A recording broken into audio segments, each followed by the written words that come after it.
This is Retirement Roadmap Radio with Mark Fricks from Master Plan Retirement Consultants. Listen in as we address your financial concerns and provide helpful solutions to put you on the path to achieving your retirement goals. And now, here is Retirement Roadmap Radio with your host, Mark Fricks. Hello again, everyone, and welcome to another episode of Retirement Roadmap Radio with me, your host, Mark Fricks of Master Plan Retirement Consultants, and our co-host, as always, and we've missed him a couple of times over the last month. He's been in and out of, range. I think we had some technology problems at one point, and I think you took a week off. How dare you? Yeah. But anyway, Tony Shore is back with us today, so... the crowd goes wild.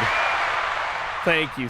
Please. Yes, and I was hoping you had. And again, yes, ladies and gentlemen, we do have a live studio audience, which is always better than a dead studio audience. So just make sure that we... make sure that's all the disclosures around the way here. So, anyhow, how have you been, Important. My friend? I've been good. Breaking news. Mark Fricks is in the house. I love it. I love it. And you know what they call you, Mark? You know what they're calling you out there? Financial Panther, eh? No, I did not know that. I must be on the wrong chat rooms or something. Financial Panther, eh? Wow, Mark. Wow, Mark. I want to know where you're getting this stuff. You don't go around live recording that, do you?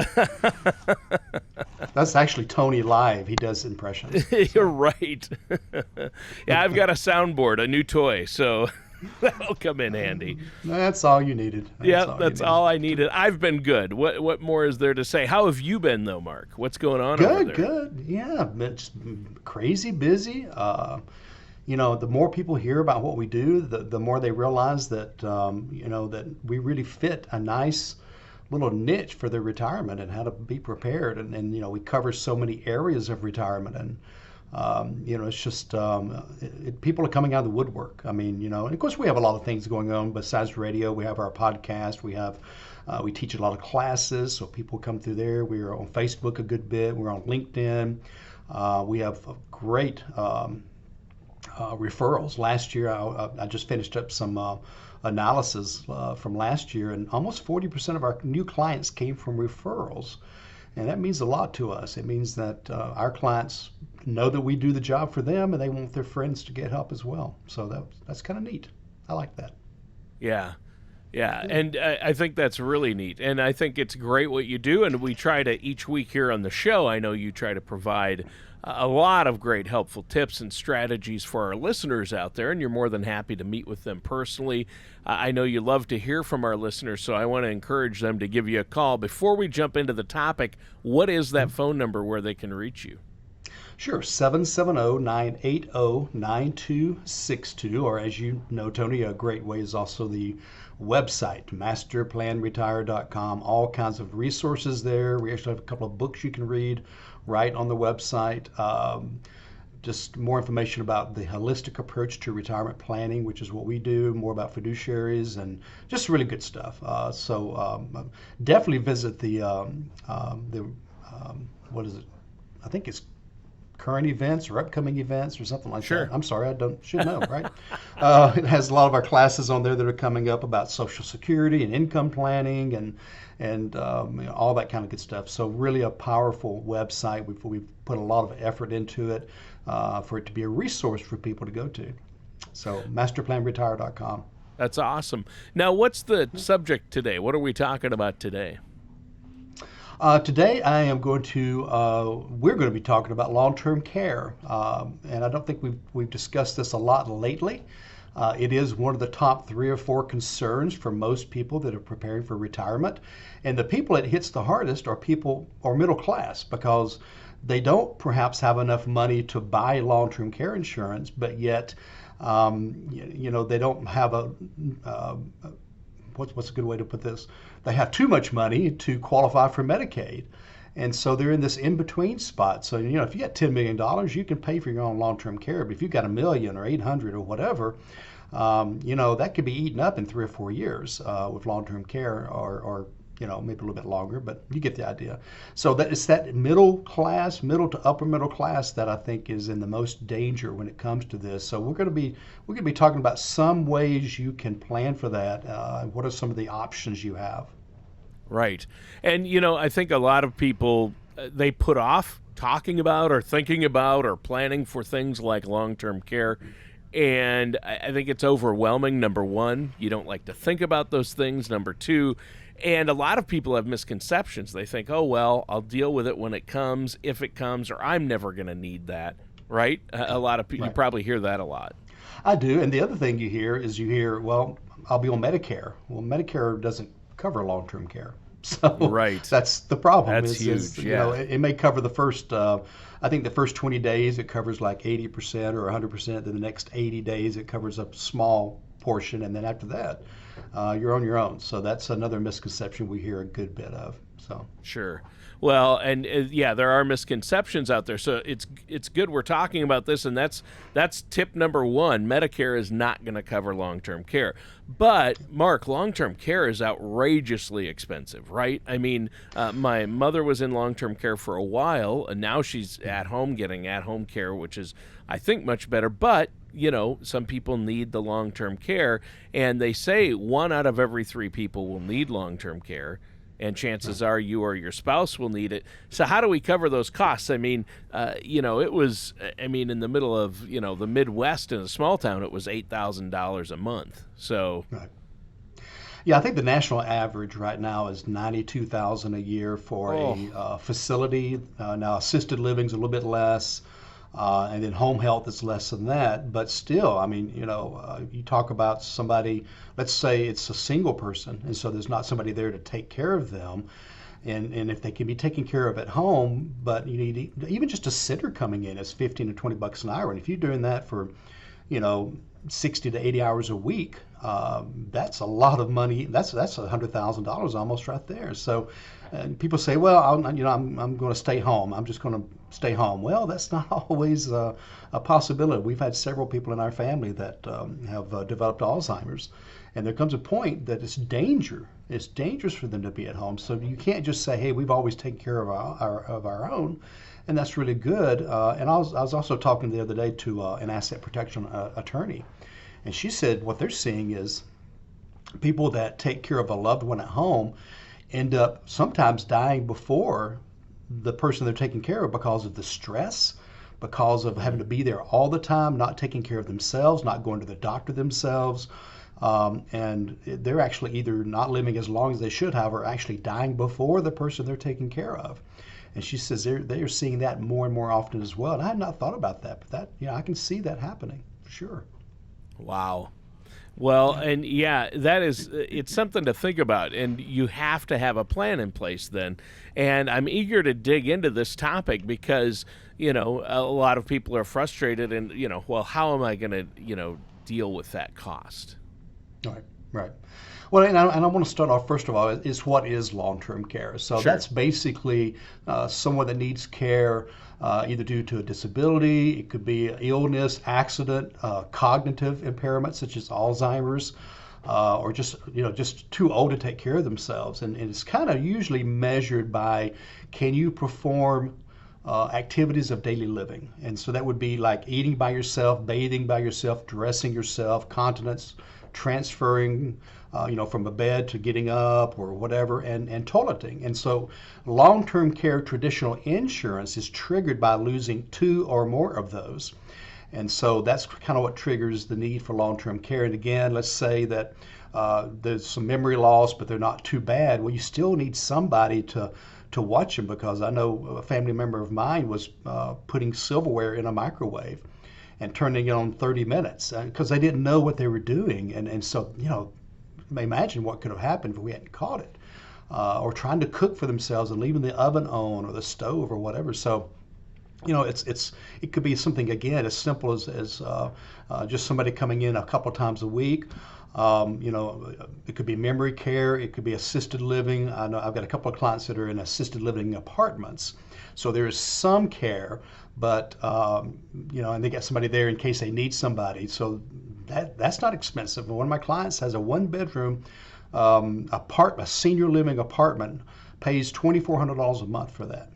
Okay, so it's tough. I mean, we're trying to squeeze money out and make sure that lasts, long enough for her. So that's kind of what long-term care is. And again, want to make sure people understand that Medicare only covers, let's see if I got the notes here. It pays the entire cost of a nursing home for the first 20 days and a portion for the next 80.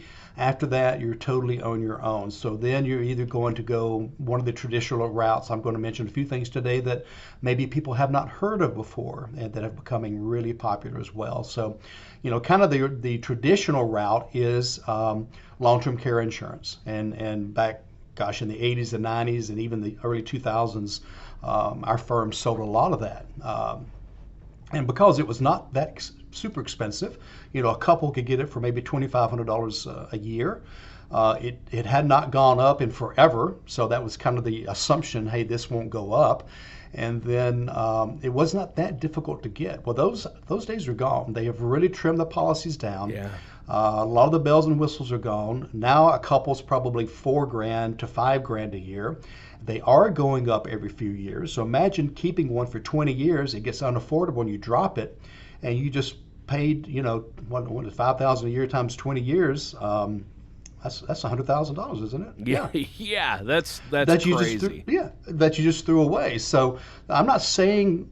By the way, these are not recommendations today, Tony. I think everybody knows that. These are just descriptions of what we see that's right and wrong with some of the things that people are using. So well, sure, you got to look at the pros and cons of every option out there. And I know that long-term care insurance that used to be around now is either doesn't exist because the insurance companies, it just didn't work for the consumer or the company. They both lost out, so it was not a win-win. It ended up being a lose-lose because you lost your money that you put in if you never used it, and then it got too expensive. So it isn't the best option, but you have to look at what's out there and what's available, and everybody's situation is different, right? Exactly, and we've sold very few in the last several years, mostly because there's something new that has come out, and so I want to get into that a little bit. It's called asset-based long-term care, and so what that is it's basically a life policy instead of a long-term care policy. It's a life policy, and so the underwriting's a little bit different, not quite as severe, not quite as difficult to get. And so what you do is you pay into this, but because it has a cash value, we set it up so that the cash value actually is pretty robust. In other words, a lot of the money you're putting in is going into the cash value, so that if you don't use this policy for the death benefit or for long-term care, the money in it is yours, and it's tax-free. It comes out tax-free, it grows tax-free. If it's not yours, it gets passed on to your heirs, so you never lose what's put in, plus the growth of the money. Okay, so you can use it three ways. Number one, if you live a long time and you need income, it will provide tax-free income. If you pass away anytime during the period that you own it, the death benefit goes to your spouse or other loved ones, tax-free. If you live but yet you need long-term care, they basically give you the death benefit while you're still alive, typically over a 3 to 5 year period. So let's say you have a $300,000 death benefit, they'll give you $100,000 a year toward long-term care expenses. Now, when you pass away, there's no death benefit left in that case, but you have paid for the long-term care at least for that 3 to 5 year period. And you've not had to pay for the cost of the long-term care along the way. It's included as a rider. And so these have become very popular. We're actually, Tony, without getting too deep, we're actually using them kind of like a Roth conversion. In other words, people that want to get money out of IRAs while taxes are still low, we're paying the tax now, putting it into one of these types of policies because they grow like a Roth and they come out like a Roth. And yet it has that long-term care rider and it has a death benefit on it too. So it's a very powerful tool. I'd say we're probably using them with 50, 60, maybe 70% of our clients are using one of these, at least one. So, again, if that's something that kind of has triggered some interest in one of our listeners, I'll tell you a couple of ways you can contact us here shortly, but just mention that asset-based long-term care or that long-term care idea that Mark mentioned or whatever, and I can certainly answer some questions for you about that. So, Right. Yeah, and so that's really helpful, and I appreciate that. Now, there are a lot of strategies and options and other types of either insurance vehicles or ways to deal with the costs of long-term care, right? well, yeah, that's the most popular. If you don't do the long-term care traditional, then you have the asset-based long-term care I just mentioned. There's also some annuities out there that you can add a rider to them, and it's a very specific type of annuity. We call it a hybrid index annuity, and we add a rider to it that guarantees income, and that income can actually double if you have a long-term care need. And that's something you don't have to qualify for. You could be in bad health and still be able to get that. Now, I think it's a 2-year waiting period to double that income, and it depends on the policy, right? But if somebody's not in good health, but yet they would like to have some extra money coming in if they have a long-term care need, then that can certainly help out as well. Okay. The problem is this, Tony. If you, if you, go to a nursing home or assisted living or whatever, and you spend down your money. In other words, you spend what you've got to pay for it, and you're still needing care. Or maybe you pass away and your wife now or husband needs care or whatever. Now that you're out of money, you actually do now qualify for Medicaid, which is the state program, Medicaid. It's for people that don't have much money and are sick. So it's kind of the opposite of a long-term care policy. A long-term care policy, you got to have some money and not be sick. So it's kind of the opposite. And so that's one option. The problem with that is that it being Medicaid, the state's going to want their money back. So you've got to first of all spend down your money, so you've left nothing for your heirs, and you've left less for your spouse if you're still married. There are some things exempt, like they can't take away the home while somebody's still living in it, a spouse, or I think it has to be a spouse actually. Certain retirement accounts, there's a limit of how much you have to spend down, but it still has to be spent down a good bit. So there's a little bit of money that can be left. But this is the other problem, is once the second spouse has passed away, then they can actually come back and put a lien on the home to get some of their money. They're going to try to get their money back because they gave you, it's kind of welfare, okay? It's a form of welfare, but they're going to try to get back what they can based on what assets are left in the estate at the passing. So, you lose the family home, you lose being able to pass very much on to your kids or grandkids or whatever. And so it's not a preferred way to go, but it is, kind of the last resort way, I guess would be a good way to put it. Sure.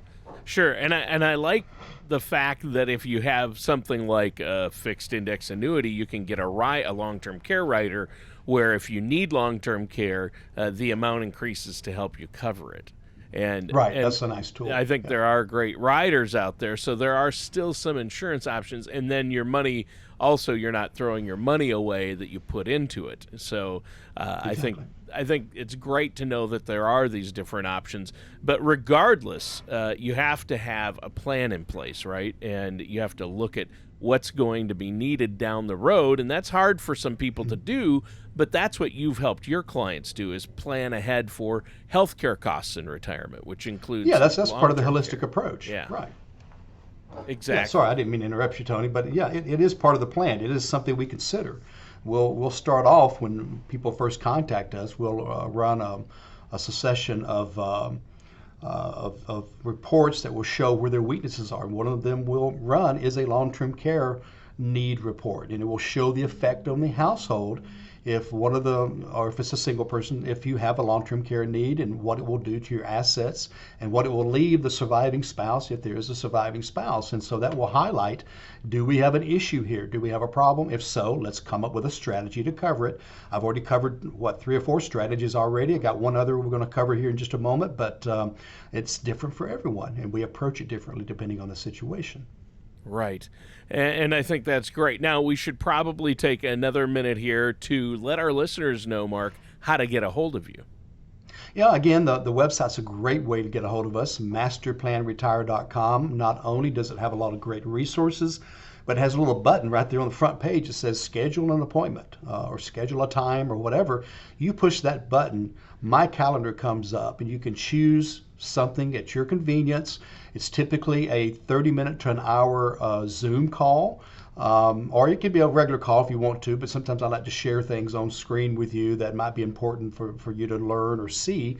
So I really like the Zoom call, and it's an opportunity to ask me anything, financially, retirement-wise, or whatever. Or about like today's show. Tell me more about long-term care. What should I think about? And so that's when we can say, okay, I think you're a good candidate to run some of these reports. They're complimentary. So Master Plan Retire is a great place to start. We do have 4 openings over the next 7 to 10 days. So check my calendar, see what's open. If there's 1 or 2 in there I've missed, then go and grab it. I mean, it's if it's open, it's available. So grab those, and not only do they get the series of reports complimentary, but also a copy of my book, The Road Less Traveled, which talks about this, as well as all the other things that you have to consider in retirement and how to prepare for it. Right. And I think that's great. Now, Mark, let's keep rolling with the show. What do you have next for us? Okay, the kind of the final area I want to talk about, it's a little more complicated. It's basically long-term care asset protection planning, and this is where you get an attorney involved. And this is where we actually, with the help of the attorney, create a type of trust that is, it's called an irrevocable trust, but we have language where it can be revoked, okay? So don't feel like you're trapped into something forever. But it's a way of putting some of your assets into this trust, which means it's no longer in your estate and subject to Medicare and Medicaid testing. So it's almost like that doesn't belong to you, okay? Now there's certain rules and there's ways we have to set it up. There's also a 5-year look-back period. So in other words, if you do it now, it's going to be 5 years before Medicaid won't see it. Now, there is a way with the attorney we use. She's actually in this area. She's been nominated as a super lawyer, which I think goes to the top attorneys in the country. So she's very good at what she does, and she has found a way to actually go ahead and immediately have some of the assets available to be set aside to avoid Medicaid, looking back on them. But anyway, it is a little more expensive up front. It's probably $5,000 to $7,000 to set this up and to do all the maneuvering and to do the movement and everything else. But that's about 1.5 to 2 years of long-term care insurance. So that's just another area that we look at with our clients, and if it's a good option that you want to preserve your estate while still being able to use Medicaid for your coverage, then that's a great another thing to consider. Again, not for everybody. It needs to be kind of this group of people that fall into a certain range of their assets and things of that nature. But it's something I think a lot of people are not aware of, and we certainly do use that on occasion. Right. And I think that's great. And, obviously, a lot of people, you think, I don't want to think about long-term care, or I'm not going to use long-term care. But you're going to need to deal with it. And some people say, well, Medicaid can cover long-term care, but that's only after you've exhausted they've taken all your other resources to cover the payments. So That's correct. That's not a viable option. So you don't want to be in that situation. Plus, not all of the good facilities take Medicaid. Yeah, technically the law says that they cannot give any different kind of care to a Medicaid patient versus a regular patient. But some of the nicer homes don't even take Medicaid patients. Right. And you never know. I mean, some homes maybe don't quite adhere to that the way they should. Okay. Right. But again, not all the homes give the kind of care they should give anyway. Right. So you always have to be careful in choosing a home for sure. That's another great point. Yeah. Yeah. And we're coming up on some shortages. I mean, the baby boomers are aging, and I know in our area, the Atlanta area, there are assisted livings going up everywhere. There are nursing homes. Here memory too. cares are popping up. It's crazy. Yeah. And senior apartments are popping up everywhere, too. Yeah, and they can't find enough help either. My wife works in the healthcare recruiting field, and both my son and daughter work for assisted living homes part-time. They're students, they're college students, to get healthcare hours. They're CNAs. And, there you go. And it's so impossible to find enough people willing to do that because these homes are going up faster than anything because of all the baby Well, and the boomers. fact that, yeah, and you've also got the problem is they don't pay real well. No, Which means that to is- get good people, they're going to have to pay more, Yep. which means they're going to have to charge more. It's a vicious cycle. Well, you know what? We're almost out of time for today's show. So really quick, let our listeners know how they can get a hold of you and set up a plan to deal with healthcare costs.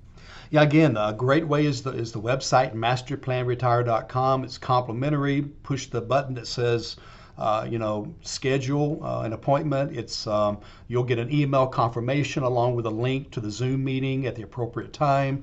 You'll get a few other materials that can help us prepare for the meeting better. But this is all complimentary. And then if you want us to run the reports, we'll schedule a second meeting for the report review, go over those with you. And at that point, you'll know, first of all, do you have some problems for retirement? Most people do. And then what are some strategies to solve them? And then you can say, hey, I think Mark and his staff can help me with this, or maybe they can't, or maybe I don't want them to, whatever. Maybe you don't like me. That's okay. Not everybody does, right? But we can at least see where the issues are and is it worth you pursuing additional help? And so masterplanretire.com is a great way. Or if you're old-fashioned, just give us a call, 770-980-9262. That may not guarantee you a spot as quickly because these shows play on the weekends and we're not open on the weekends. So it's Monday morning before we get voicemails. So if you really want to get in there, go to the website, push the button, and get on my calendar. All right, thanks, Mark. And listeners, that does it for today's episode of Retirement Roadmap Radio with our host, Mark Fricks. It's been a great show. We're glad you joined us today. And of course, this is available on podcast on all the major podcast apps. So look us up there as well. Also available as a podcast on our website, masterplanretire.com. In the meantime, hope to see you again, same time, same place next week. And remember, plan well and prosper. Have a good day, everybody.